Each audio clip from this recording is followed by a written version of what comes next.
কথা বলা মানুষের অন্যতম বড় শক্তি, কিন্তু কখন কথা বলতে হবে আর কখন চুপ থাকতে হবে এটাই একজন পরিণত মানুষের বৈশিষ্ট্য।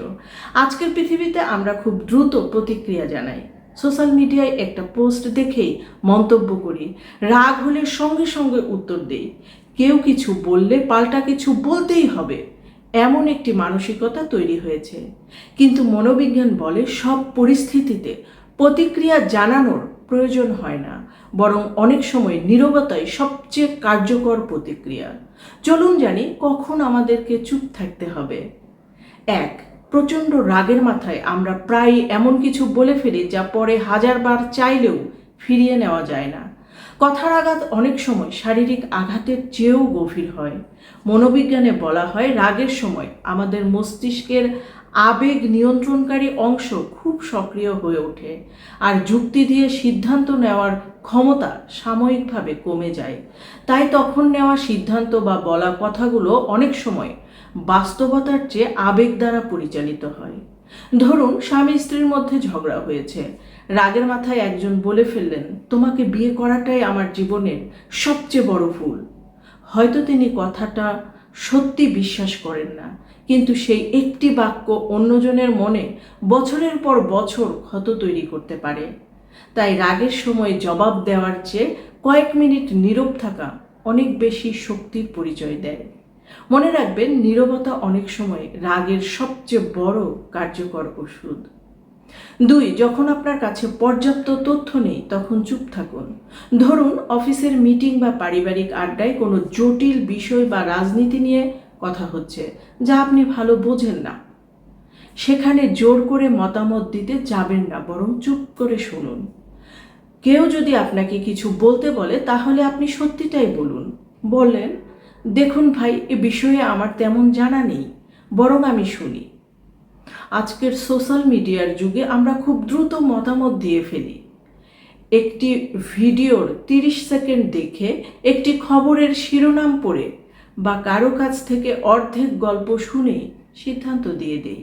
মনোবিজ্ঞানে একটি ধারণা আছে, ইলিউশন অফ নলেজ, অর্থাৎ মানুষ অনেক সময় মনে করে সে বিষয়টি জানে, কিন্তু বাস্তবে তার জ্ঞান অসম্পূর্ণ।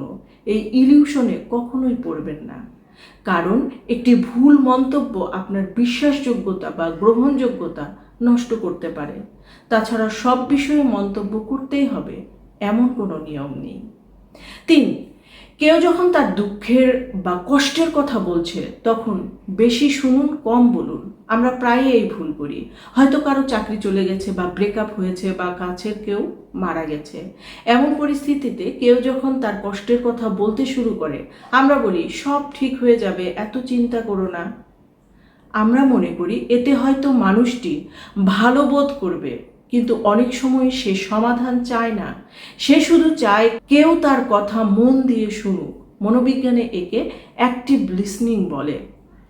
এমন সময় তার পাশে বসে থাকা, চুপ করে বা মনোযোগ দিয়ে তার কথাটা শোনাটাই তার জন্য অনেক বড় হিলিং। অনেক সময় চুপ করে থাকাটাই সবচেয়ে বড় সহানুভূতি। 4. যখন অন্যকে নিয়ে সমালোচনা বা গসিপ হচ্ছে তখন চুপ থাকুন। অনেক সময় দেখা যায় কোনো আড্ডায় বা অনুষ্ঠানে অনুপস্থিত কারো নামে সমালোচনা করা হচ্ছে, আপনি কিন্তু সেই আলোচনায় অংশ নেবেন না। আরেকটা বিষয় খেয়াল করেছেন, যে আপনার সামনে আজ অন্যের নামে বদনাম গাইছে, আপনি সেখান থেকে সরে গেলে সে আপনার বিরুদ্ধেও কথা বলতে 2 মিনিট সময় নেবে না। আপনি যদি সেই গসিপে অংশ না নেন তাহলে মানুষের মনে আপনার প্রতি একটা ভরসা তৈরি হবে। তারা ভাববে, এ যখন এখানে অন্যের নামে কথা বলছে না, তাহলে আমার আড়ালে আমার বিরুদ্ধেও বলবে না। আপনার বিশ্বাসযোগ্যতা বেড়ে যাবে। 5. নিজের বড় লক্ষ্য বা পরিকল্পনা নিয়ে সব সময় সবাইকে বলে বেড়াবেন না। মনোবিজ্ঞানের কিছু গবেষণায় দেখা গেছে, আপনি যখন আপনার পরিকল্পনার কথা সবাইকে বলে দেন তখন আপনার মস্তিষ্ক মনে করে আপনি কাজটা অলরেডি করে ফেলেছেন, কারণ আপনার পরিকল্পনা শুনে অনেকেই বাহবা দেন, প্রশংসা করেন, আর আপনার মস্তিষ্ক অন্যের প্রশংসায় তৃপ্তি পায়। ফলে লক্ষ্য পূরণের জন্য বাস্তব কাজ করার প্রেরণা কিছুটা কমে যেতে পারে। তাই আপনার পরিকল্পনা গোপন রাখুন। আরেকটি বাস্তব বিষয়ও আছে, সবাই আপনার সাফল্য দেখে খুশি হবে এমন নয়। কেউ নিরুৎসাহিত করতে পারে, কেউ অকারণ সমালোচনা করতে পারে, আবার কেউ আপনার আত্মবিশ্বাসও নষ্ট করতে পারে। তাই পরিকল্পনার চেয়ে কাজকে গুরুত্ব দিন। আপনার হয়ে কথা বলবে আপনার কাজ, আপনার সাফল্য। নীরব থাকা দুর্বলতা নয়, এটি একটি শিল্প, একটি আর্ট, একটি শক্তি। এই ভিডিওর উদ্দেশ্য মানুষকে সবসময় চুপ থাকতে বলা নয়। যেখানে অন্যায় হচ্ছে, নির্যাতন হচ্ছে, বৈষম্য হচ্ছে বা কারো অধিকার লঙ্ঘিত হচ্ছে, সেখানে অবশ্যই সাহসের সঙ্গে কথা বলতে হবে। আমরা যে নীরবতার কথা বলছি সেটি হলো অপ্রয়োজনীয় কথা থেকে বিরত থাকার নীরবতা। চলুন আজ থেকে আমরা সিদ্ধান্ত নেই অপ্রয়োজনীয় তর্কে জড়াবো না, অজুহাত দেব না, বরং আমাদের চুপ থাকাটাকে আমরা আমাদের সবচেয়ে বড় হাতিয়ার বানাবো। তাই এই 5টি সময় চুপ থাকুন, জীবন অনেক সহজ হয়ে যাবে।